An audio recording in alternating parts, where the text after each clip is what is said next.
Стадион. Емисија за вашата вистина.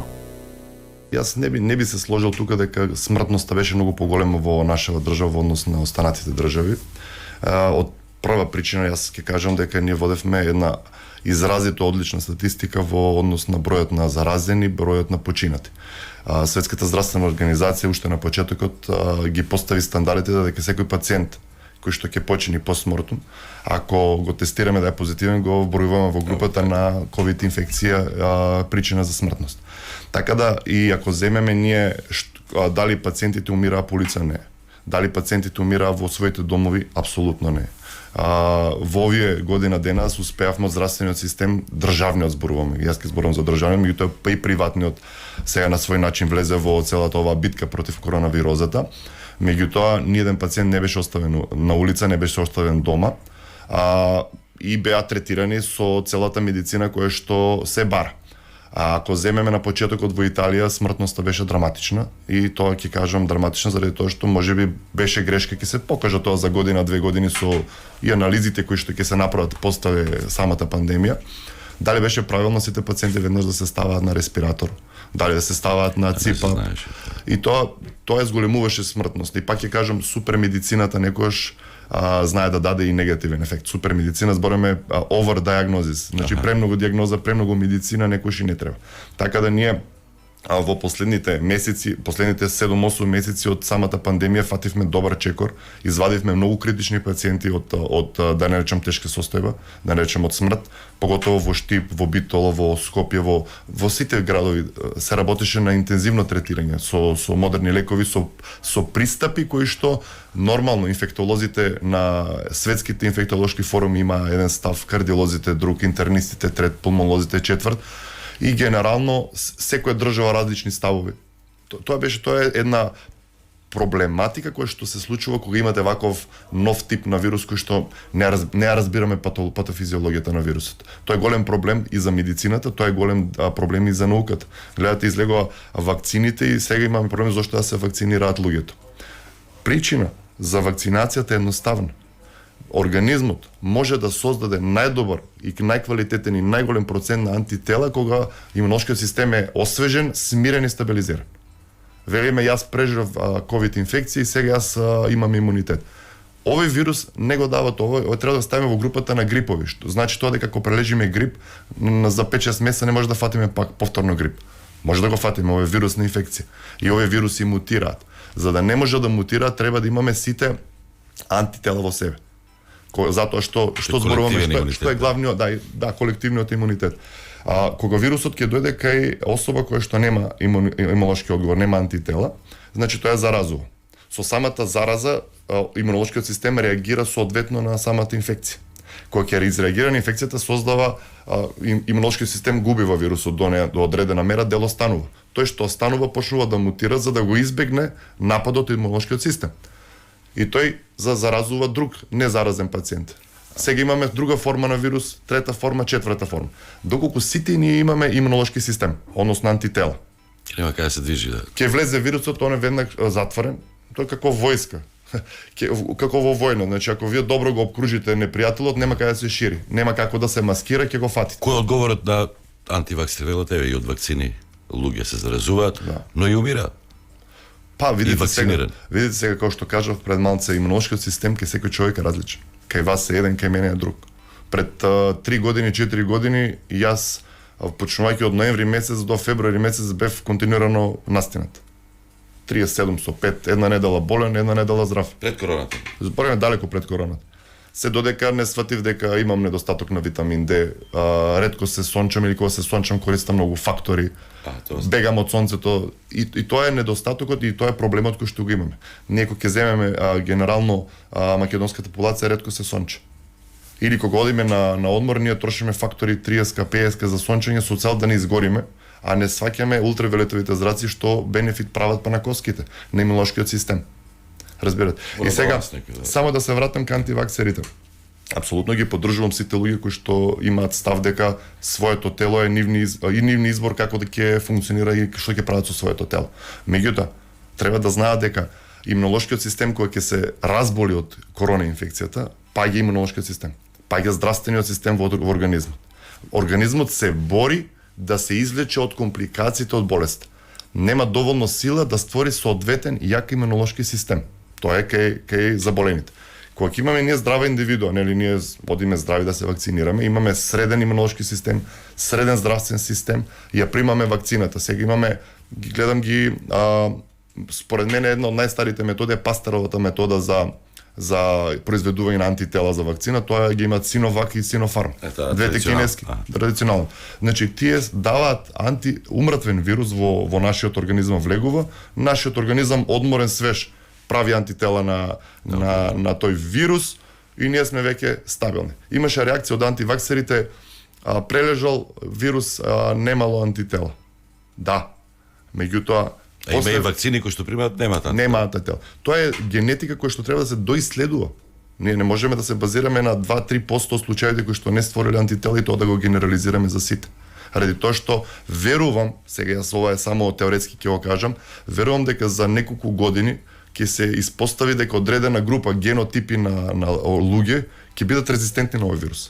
Како што имаме во афричките земји каде што имаме резистентни на ХИВ вирусот, верувам дека и голем процент на луѓе во популацијата во светот ќе бидат генетски резистентни на коронавирусот.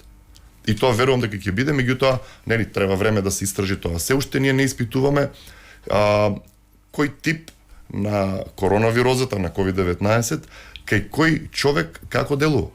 Ние тоа генетиката се уште не е разглобена. Се ние докторите разгледуваме малце од корените, од изворот па до крајот. И кога ќе слушнете некој на порталите или некаде ќе напише ова е така, ова е онака, дури ве иритира како медицинско лице заради тоа што јас знам, без разлика што бев и во политиката. Интернетот ви помага или ви одмага? Сега секој може да биде доктор, да прочита нешто. Имаше една добра... Порано докторот, што ќе ти каже? Имаше една добра реченица напишана на Facebook пред некој ден, ја прочитав во некој колега кој што веројатно секојдневно се расправа или се бори со пациенти кои што имаат симптоми. Ве молам да отидете на доктор Google да ви даде лиценца за доктори да ја преземете мојата работа. Тоа е проблемот ради тоа што ние сега имаме лесен пристап на информација.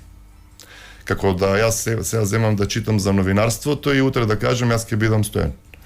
Тоа не може да бидам никош Стојан, не може да бидам ни еден новинар, ради тоа што вие сте поминали факултети, сте прочитале милион литература во врска со новинарството, ја знаете етиологијата, знаете историјата на новинарството, јас не ја разбирам. И кога ќе дојдеме ред да дискутираме да дебатираме за развивање на новинарство, ја ќе бидам изгубен. Истото е и во медицината.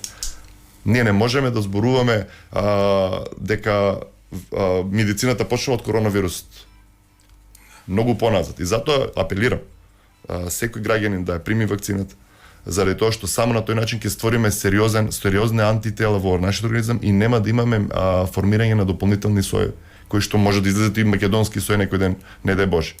Мада јас сум пресреќен што во нашиот Штип бројот на вакцинирање некаде околу 20.000. Еден голем поздрав до лекари. Не е во тие градови кои што се 20% како во Западна Македонија. Штипе Ние сме 20.000 вакцинирани според документите кои што ги имаме од здравниот дом, од колегите кои што ја работеа вакцинацијата во... Со тие во Страбиш се или без тие. За тие се уште немаме статистика, ради тоа што тие не се влезени во ниедна програма кај нас. Сега со програмата која што е Министерството за здравство воведе за да се аплицира, да се ги воведете вашите сертификати за вакцинација, ќе имаме и конкретната бројка, меѓутоа јас верувам дека околу 20 на 22.000 жители од Штип се вакцинирани. И конкретно сега со тој доста добар предлог можам да кажам на самите угостители, они бараат првен го кажа недостатокот. Ради тоа што ниедна особа не може да легитимира.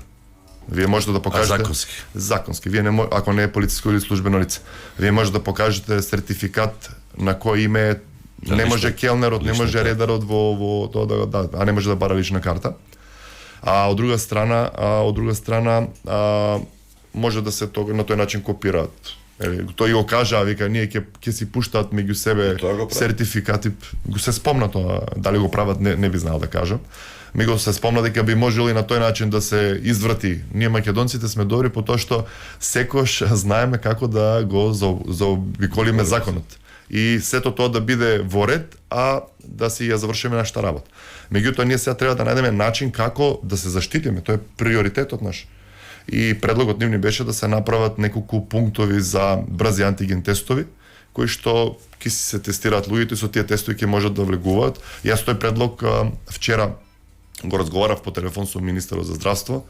Тоа ќе треба од понеделник да направиме една средба официјална со членовите во комисијата да го предложам ова како предлог. Комисијата треба да си го разгледа и треба да си донесе соодветен став и ние треба да го почитуваме тој став заради тоа што ако во една војна генералите и војската ја преземаат работава, во една пандемија тоа го прави Комисијата за здравство и Министерот за здравство.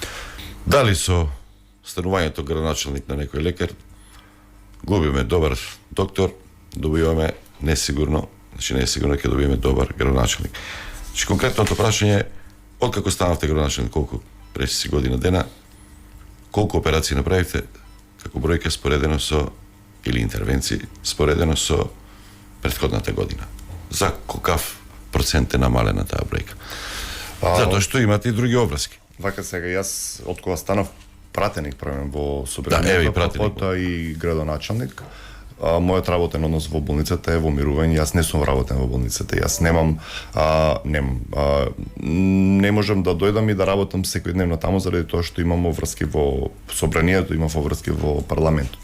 Тоа што јас го направив во кардиолошката болница во Штип, на кардиолошкото одделение во Штип е добар тим кој што го градев 7 години.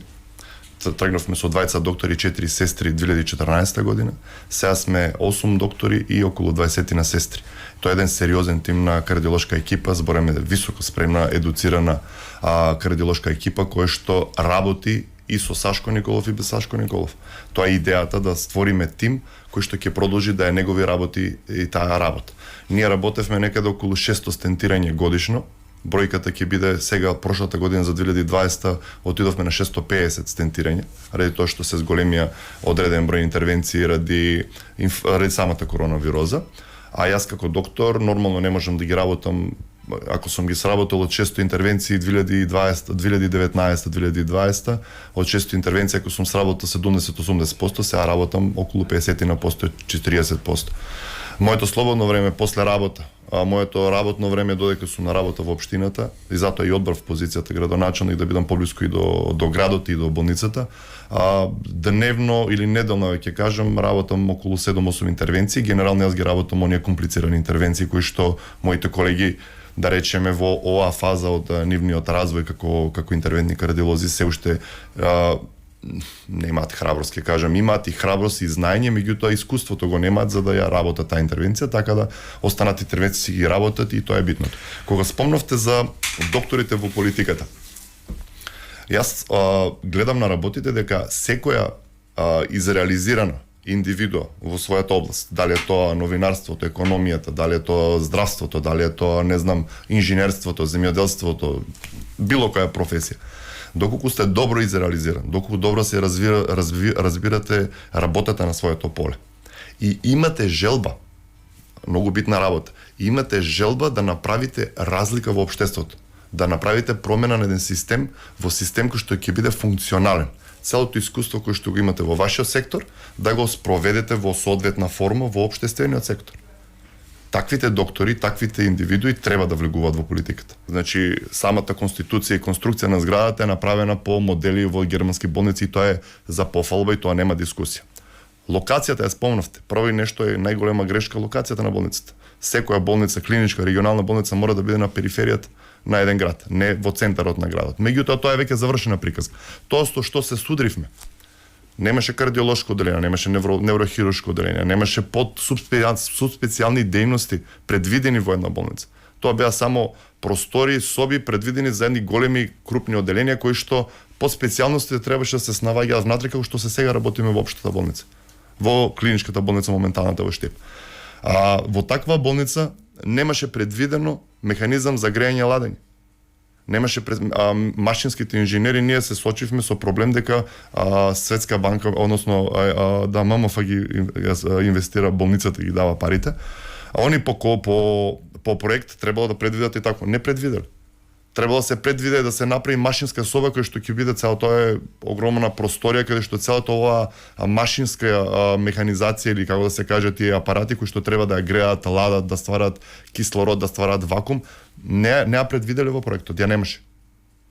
Кога земавме да ја цртаме, да ја предвидуваме, застанавме, дојдоа луѓе од Германија, дојдоа луѓе од ММФ кај што дискутиравме како да ја разработиме стратегијата. Кога почнавме да разработуваме стратегијата, ги најдовме проектите во болницата кај што ја поставиле, како да вртевме овие машински соби паѓаа на големите цевки кои што донесат вода во градот. Главните водоводни линии зборувам. И моравме да правиме проект за дислокација на главни водоводни линии, да правиме проекти, министерство да прави своји проекти за локација на овие машински соби, ние да правиме проекти за дислокација на овие соби. И во меѓувреме се соочивме со една како се вика тоа, блокада финансиска, и тоа што фирмата изведувач или подизведувач на болницата беше во некаков финансиски проблем. И ние ни требаше 2-3 години да ја одглавуваме целата приказка. И одглавите ли се? Одглавена, болницата веќе се гради, внатре инфраструктурно се поставени инсталациите, веќе е поставена воздушната линија, вакуум линијата, веќе започнуваат тоа што не смеам да го кажам, ќе го спомнам, веќе се внесуваат и некои апаратури во одредени простори, така да се работи активно на болницата. И болницата сега роковите не ги знам, не сум толку внесен во тек. Колку ќе се зголеми цената поради ова? На што чинењето? Мислам дека нема да се зголеми начинењето. Ради тоа што тоа се проекти кои што веќе биле предвидени како финанси, меѓутоа не биле направени. И веќе е одглавена целата таа работа со министерот Денко. Ако имало пропусти во проектирањето, има ли кривични пријави за тие луѓе кои што правиле, за да имаме поуки за животот за понатаму? Тоа ќе го оставам на соодветните институции тоа да си го терат. Мислам дека ќе си го терат заради тоа што има вина. Болница требаше да заврши 2020-2021, меѓутоа ние сме на некоја средина од болницата каде што тек сега почнуваме да внесуваме апаратурите внатре во болницата и треба да се има одговорност. Верувам дека институциите гледате дека судството почнува да работи и така треба да биде, обвинителството треба да работи. Стадион. Емисија за вашата вистина.